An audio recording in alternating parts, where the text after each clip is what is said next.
Ake ubingelele baba udokotela babuyisa zibojabula umfana umhle njengegedla lomzulu kamanciyasi angisoli futhi ngixolisi bantu kithi ake ngiveze lento le abantu they're wondering ukuthi baba udokotela siyile e19 floor baba udokotela is not there, what happened? No, we have moved everything. We were at 1904 to 1905. Now we have moved the studio down to 902 should wehla e9 floor mase uthatha left uphinde uthathe left to the whereby you will find u902 uzothola ke ubaba udokotela lapho e19 floor. The problem is one, when kuhambe ugesi it is a disaster. It is very far for both parties, for ama client ezekuthina kuzoba ama client are disabled angakwazi ahamba ngama wheelchairs amanye ahamba ngenduku ezekubaba udokotela 19 floor. Then we find it unethical ukuthi siqhubeke sisebenze lapha thereafter. We move down. Yazi bakithi lento ngifuna ngiyihlalele phansi ngiyichaze. Ubani umphathi wamaphoyisa? Lento is not a joke. This is not a joke. I've stopped joking completely. This channel is not for a comedian. Listen to me carefully. I just want people to tell me the truth. Ubani umphathi wamaphoyisa aseThekwini? Lawa ahamba ngezinyawo leThekwini abathi Durban Metro. Who is their boss? Ubani obaqashayo?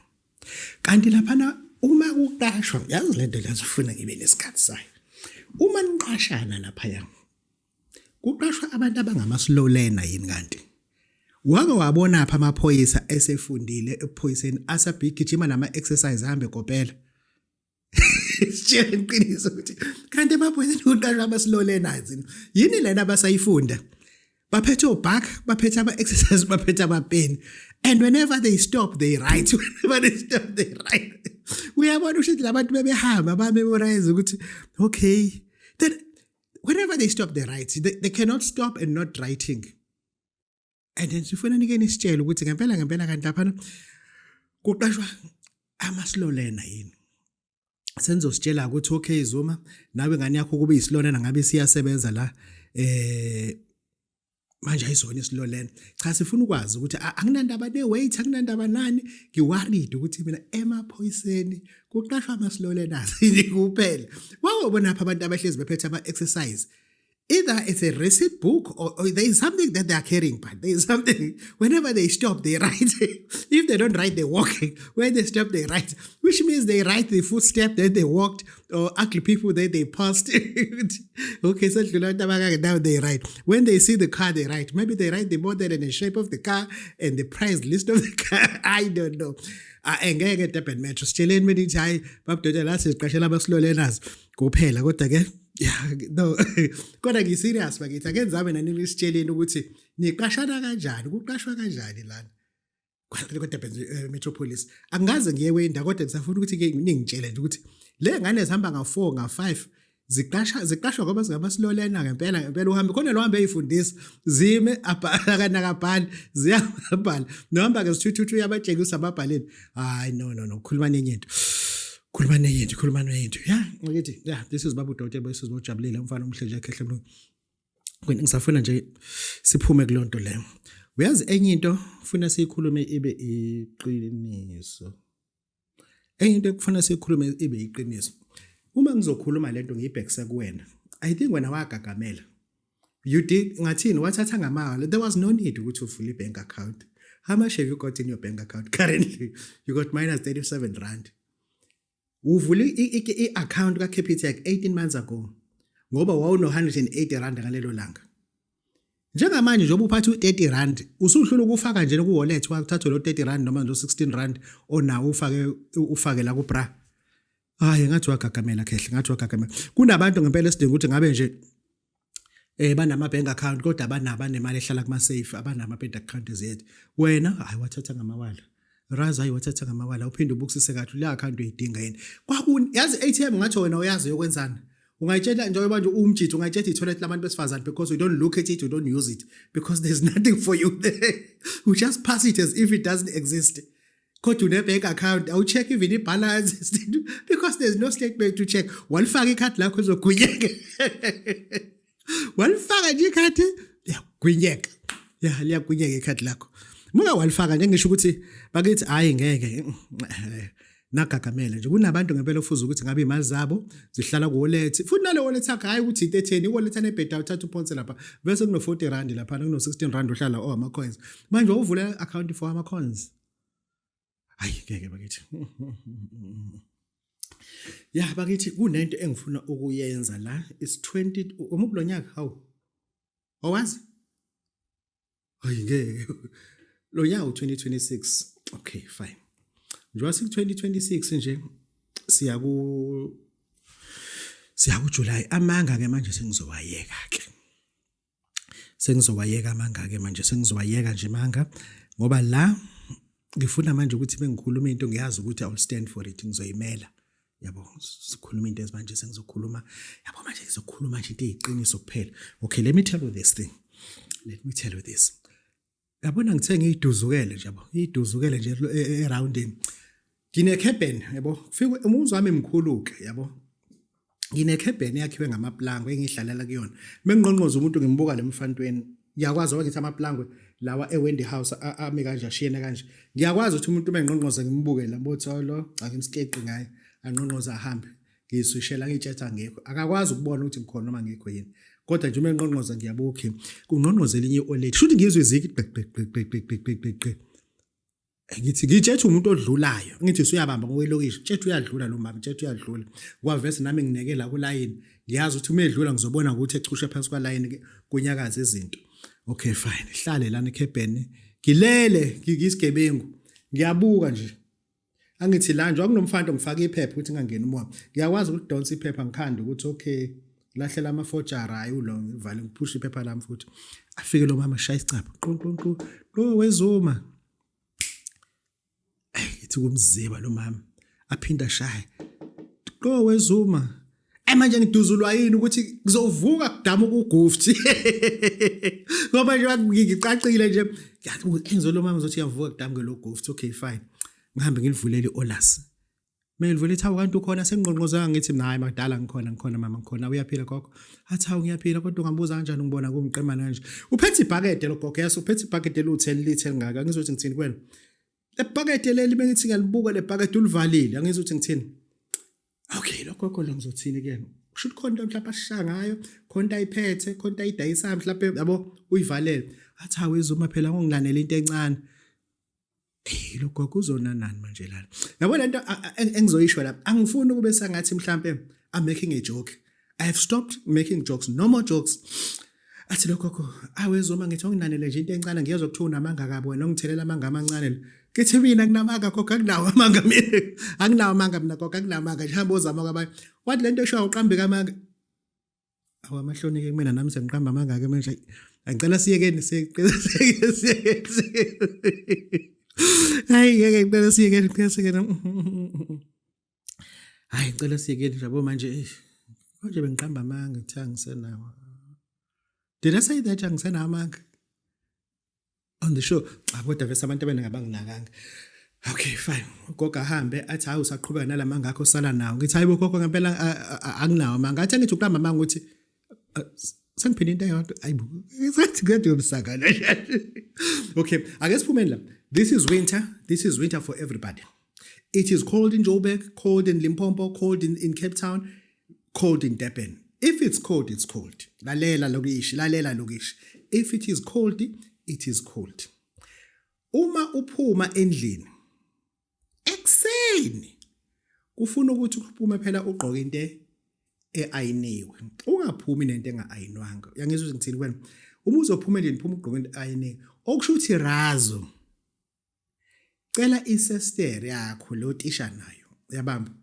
ukuthi ayivuli yabo muzo ayina ngeheadboard muzo ayina uyakwazi ukuayinela embedeni uthatha ithawula leli likhulu undlala embedeni muso usuya ayina uhambe ngeayini lembedeni angithi uyakwazi uma ukozo ayina engizokutshela kona sisobamba isigebengu ayinela ku headboard i-ironing board yakho uma uzo ayina iqala ivula imlenze muzo usuya ayina ke i-ironing board uma uzo ayina iqala ivula imlenze umuzo usuya ayina kakhulu mase kuyase kuseni usuyahamba usugqoka into ayiniwe ungakizwa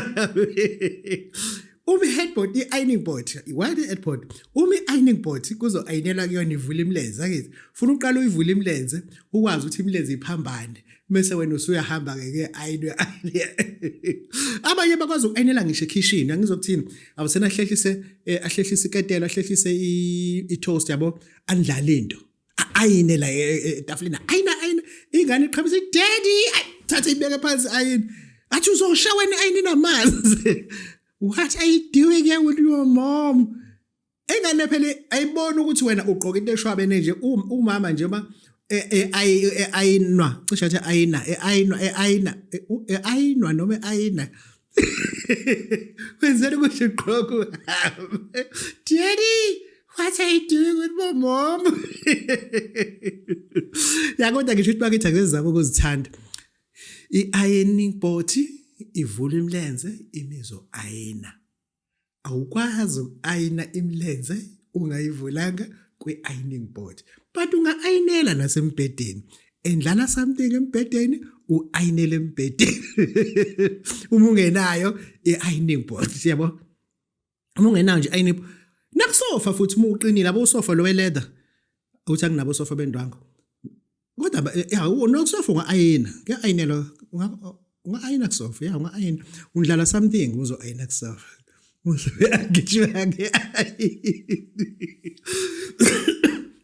kodwa ngisho ukuthi ayinela kusofa izoshwabana lothola i-ironing board uyivula imilenze u-ayine vula imilenze u-ayine kuphela nje kumele kanjalo ngisho ukuthi bakithi ngeke asizudlala nina la nizofika nishwabene kanti nizongizwa kabi-ke nini. I'm not making a joke here ngithi manje nje bakubusika yabo mina yabo into zami zi-ayinwe dry clean zi-ayinwe kuphi e-dry clean in Durban we got dry cleans we got laundries lena-ke ku-ayinwe e-dry clean ngizithathe izinto zami ngizise mina e-dry clean. This is Babu Dr. Boy says boy jabule mfana umhleshakela umzalo abancinci thuru angangihlabe nizo understand ke lento le kodwa into engisafuna ukuthi ke siyikhulumeni that is stop jokes no more joking kunento engisafuna sikhulume ngifuna ukukhuluma lento namarazo kunamabhutiza la angaphumi endlini engasiphethe isibhamu kunamabhutiza la enza sure ukuthi umegqoka into ezibampintsha yakho khona kuzobonakala ukuthi bayajima kunamabhutiza lana even ku social media they're making a lot of noise amarazo yabo kunerazo ombona ukuthi lo razo lo into yakhe ine story yabo into yakhe ine story yabo uyazethemba but today I need to tell you that you are very good you are physically strong. And lot of people that are scared of you. I repeat, you are physically strong and lot of people, they are scared of you. When you come, the people, they keep quiet. When musubuye emsebenzini ekuhlakazeka yonke into abafana bemekhoneni baba nangorazi uyahamba. But what I can literally tell you now is this, you are mentally weak. You are physically strong. Your whole body it scares people, but your mindset is weak. Do you know why Babu Dr. says that? Njengoba usebenza uma uphuma emsebenzini anyone okubona uyahlehla beqhamuka wena uphuma emsebenzini. What is the meaning of that? Emsebenzini kune boss yakho emsebenzini. That does not scare of you. That does not scare of you. When a boss yakho you scared to death. Eqhamuka nje lo mama loyana uyeka yonke into awazi nokuthi umbize ngomama noma umbize ngobani kodwa nje usuphula izandla uthi madam uthi ma'am uthi mama ngobani you are begging her not to fire you. She is capable of giving an overtime. She is capable of giving you a promotion at work. Do you understand? Engisho ukuthi physically you are strong, psychology your mindset is very weak. Ngoba wena usaphila ngaphansi kwe-qualification yomunye umama, kwe-qualification yomunye ubaba. That is why ethole i-construction tender yokufaka pavement for 200 kilometers. I-qualification yakhe iyamwarrant ukuthi angenza lokho. Wase waqasha wena. Because of his qualification, you are now working on emgaqweni. Usebenza emgaqweni namhlanje. Uyiforeman lapha emgaqweni namhlanje. Yena akayona iforeman. Uyamsaba. Wena usaba ngisho ucingo lwakhe mekuringa ivele ukuthi umlungu. Ayindi baba seva njalo efonini. Yabhala nje ukuthi umuntu uyamlanda umlungu ngoba usaba ngisho ukuthi ezwe umsindo. Uyabona uma usenjalo uyasi psychological usaphila ngaphansi kwecebo lomunye umuntu. Uma unjalo, that is why into engizokutshela yona mina it may sound very odd, but siswami ngiyakutshela nje le ndoda kade kushaya ebusuku, le ndoda kade intimidate ebusuku. Ngifuna ukuthi wazi today lo bhoti lo ethaveni obechitha utshwala benu ngoba uyisigora niyamsaba futhi. Funa wazi ukuthi emsebenzini othandeka bamenzisa itiye, otholakele bamthoba amagwinya, bathi ushesheke wemakhathini. Athi ngiyezwa mama, ngiyezwa mama, aphuma eshiye ngisho ifoni oba ifunto ezompha. Thusa ushiya ifoni yakhe athi akunandaba nefoni. Akunandaba nefoni. Ifoni afona unkosikazi wakhe lo muntu. Libhalile i-call ithi wife home. Balibamba othandeka ifoni. Bathi yebo mama. Hayi umakhathini samthuma amagwinya. Simthuma amagwinya. Kwangifuna uma ebuya lapho angenzele neti mina umphathi wakhe. Hawu mama, awusiyabonga. Hawu siyabonga. Unkosikazi wakho ubonga ukuthi enye inkosikazi ikuthume wena ndoda kade ebusuku ufuna ukumshala unkosikazi. And kunomfazi omsabayo ukuthuma ngisho itiye. You are psychologically vulnerable. You are psychologically weak. Kunezinto ofuna ukuthi utshelwe zona. Kunezinto esikubonayo la kuma social media uyilento yona uyidlakela usabeka usabisa abantu wenza ukuthi kodwa kunomama omsabayo. Kunomama omsabayo. Kunomama omsabayo. Engisho ukuthi lezi zinto lezi wena uma ucabanga ukuthi uyindoda kufuna sikuhloniphe. No. Awuphume kuzona. Phume ejimini, that's number 1. Phume esontweni, that's number 2. Phume ebholeni. Phuma kubangani, ikakhulukazi obangani botshwala nabepolitiki. Awu understand, kunabangani abambi, abangani bepolitiki, laba abakubiza ngocomrade bakwenza isilimo. Kuzoba khona abangani bebhola, abangani botshwala. Lawo bangani labo, they will take your life backward. Because whenever ungekho emsebenzini, you are a custodian yabo. I repeat, whenever you are not at work, you are under their custodian.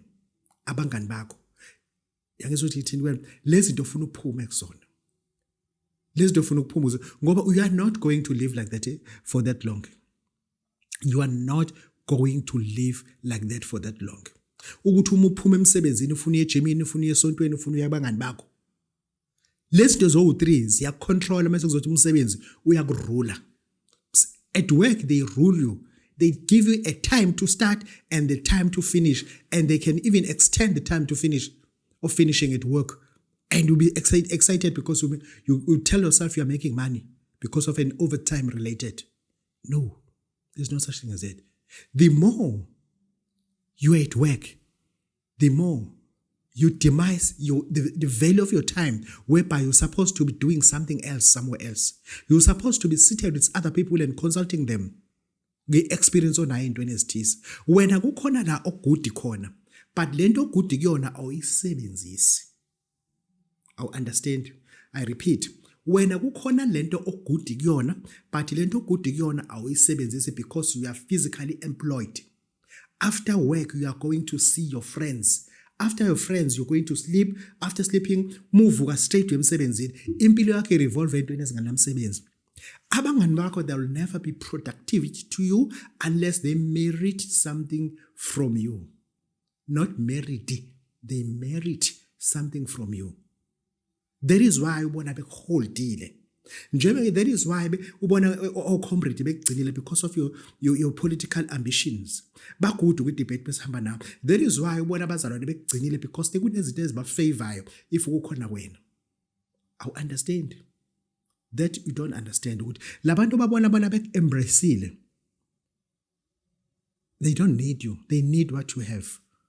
And thereafter, and from now, you don't have to be 90 years before you start to do something about this work thing, friendship. Do something now. Otherwise, you just cultivating your future with something that does not help you at all. I'm telling you because kunento esengiyibonile kubantu esibona ukuthi ba strongest kunabantu esibasabayo eminyango kanti emsebenzini amantombazane even ama-gays abawashisa imoto zabo ama-gays abathengisa ugwayini awungithengela ugwayi lapha wena ubuthi esitabana ngisabe mina emsebenzini uyanqanqazela supervisor wakho uyasaba engisho ukuthi we as men if we don't tell each other iqiniso izoshonisa emuva lento le ngihambe ngizakungena kulabafowethu laba there are people who lives abroad. Ake ngikhulume njengabantu abako Sweden, Norway, abako Scandinavian countries. Bese ngizothinta kulabo abase China, sethi umuntu sekuna 7 years ngese China. China is very advanced. China is very advanced. Yo, West is nothing. China is very advanced. But the problem is, ekhaya kini kuse Randburg, it's not advanced in Randburg. When was Mpumalanga is not in advance. Why are you excited about foreign country that is very advanced?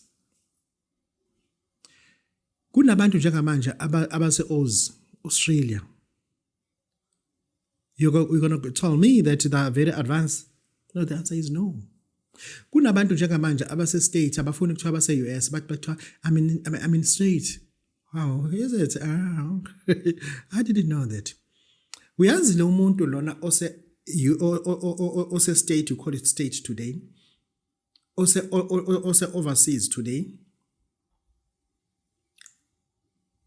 I understand. Abafani njengabantu abase Ethiopia abahlala eSouth Africa. Abafani nabantu base Kenya abahlala eSouth Africa. Abafani nabantu base Malawi abahlala eSouth Africa. I'm talking about people who are living in overseas countries that are called first world countries. When they leave their countries, the best thing they can afford to buy, they'll go and buy a suitcase that is written LV, brown in color, Gucci or Gucci, and then they'll be towing that suitcase. More likely they'll buy in Turkey, where it is cheap. They'll buy it in Turkey. And when they come, they'll sell their laptops because abanayo imali eyenele yokugibela ibhanoyi lakhona eli-domestic airline. They'll need to sell their laptops in order to purchase lela thikithi leliya lokugibela ibhanoyi elize South Africa. When they land in South Africa, bazosebenza kuma-real estate, bazosebenza kuma-hotels because they are shy. Ayikho into oyihlalele lapho phesheya. Utshelwa mina ayikho into oyihlalele lapho phesheya. Mina we can bet money. I'm 53 years old. Take anyone that you know is doing informal work in Spain, Portugal, France. Anyone who's 53 years old and African, ungitshela ukuthi ukhona nomaziyo nemizi o9. Anyone uthi babudotela use Orkanti unemizi o9, unabasebenzi phesheya, unama ensuite. I'm renting 35,000 rand in Nedbank. And who rents that in overseas countries? Nobody. Because they don't have. That is what they earn. That is what I pay as a rent. Bona, that is what they earn. Low 35,000. But mina, I pay that as a rent. They live in flats. I own flats. They live in flats I own flats. They don't live in houses. They can't afford to pay rent there. Rent is too expensive in UK. Very expensive. Can't live in a house. You rather live in a flat. And ngisho ukuthi abantu abase overseas, stop wasting your time. Stop wasting your time. Think, ake nicabanga into ehlukile. Ake nicabanga into ehlukile. This is Babu Dr. So.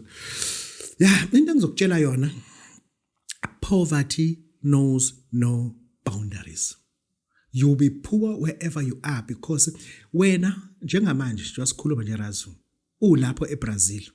We have learned that ukuthi ama-Brazilians they are segregating kubantu abamnyama bayathandisa abantu abamnyama. You know that. You know that. Ayikho ke i-productivity ozobuya nayo and poverty will reach you wherever you are.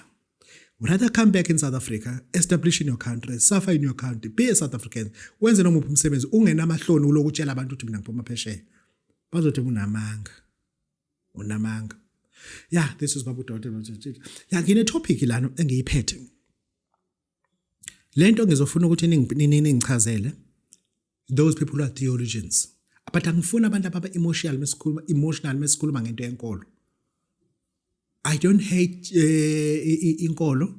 I'm not an atheist or you may think or a secular, but I've got questions that I always question sober people. Those people who are sober-minded people, I always have to question them. Okay, we got, as I should, we got two religions. We got other religions as well, but the most dominating ones. Njengenje mhlawumbe sinabantu abakhona kodwa manje emhlabeni ungazi ukuthi khona abelungu nabantu abamnyama kuphela laba abanye abantu abakhulunywa ngabo mekuya nge-races kuthiwa abelungu nabantu abamnyama izwana engazi ukuthi awekho oma-China nezinye izizwe nakhona ku-religion ngifuna ningabi emotional sinenkolo ekuthiwa i-Islam yama-Arab asukuveza ukubenzisa inkolo yama-Arab leyo yabo inkolo yama-Arab inonkulunkulu wakhona ekuthiwa Allah. Okay, fine. Nenkolo edominateile futhi by far ekuthiwa iChristianity. uNkulunkulu wakhona kuthiwa uJehova. NakumaJuda futhi kuseyuyena futhi uJehova uNkulunkulu wabo. Okay, fine. My question is one. Why those religions that are so vast and apart and that disciplines are different?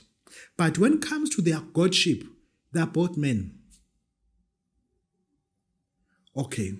What makes Lucifer as well, so-called Satan, to be a man as well? Kunento la engenzeki. Kukhona okamba amanga kulapha. Kunento lana statue. Kunento emanekhona lesiyisevayo. There can never be a mayor in Russia is a man. A mayor in Cuba is also a man. A criminal in Egypt is also a man. No, khona into esikajela kahle. Ake nisisibuze ngahle ukuthi ngempela if uNkulunkulu ama-Islam ku-Islam their God is Allah but is a man. Because they never say he's a man as per se, but when they refer to their God, they said he. And in Christianity, when they refer to their God, they say he. And the problem that I'm encountering, and Lucifer himself is he. We as human beings, we know a male figure, ukuthi yini male figure. If God ngempela kuyindoda, uNkulunkulu became a he because could not abe ushi, sabe sokuhamba ngeayini. Thereafter, we are praying to a God who is a man or who is a male figure. Do you know ukuthi indoda inenhliziyo elikhuni kanjani nothembi elikhuni? Yazi uNkulunkulu umthandaza njengendoda uyakuhleka uthi udlula kophanta. Akayingeni indaba yakho. Uthi udlula kophanta. Utshela lo ukuthi awuhlula kophanta lo. Usijwayela kabi. Ingilozi seneziphele insini. Then nangapha futhi uAllah. AmaSulumane azashaya ngesiphongo phansi alamba cha uthi aje uNkulunkulu angaphenduli. Aphele insini athumela iterrorist yoqhumisa ibhomu lapho. Aphele insini. Because that's a man. That is a man. I wish God was something else, but not a man. Because when it comes to have a man where you plead to a man, a man will never sympathize with you. You said, no, you are too weak. Be a man, be strong. Be a man, be strong. Be strong. Try to be strong. Be a man, be strong. Ake sibuke lento ukuthi are we really understanding ukuthi what are we serving? Kuseva amadoda amathathu. Khona uSathane uyaseva naye. Jehova uyaseva naye. Allah uyaseva naye. These men bomathathu khona bazosisa ngami ucabanga. Ake sizibuzeni. This is Babu Dota. Babu sizibotshaka mfana mhla kahle nomzulu abancinci. Why God is a man. Thank you.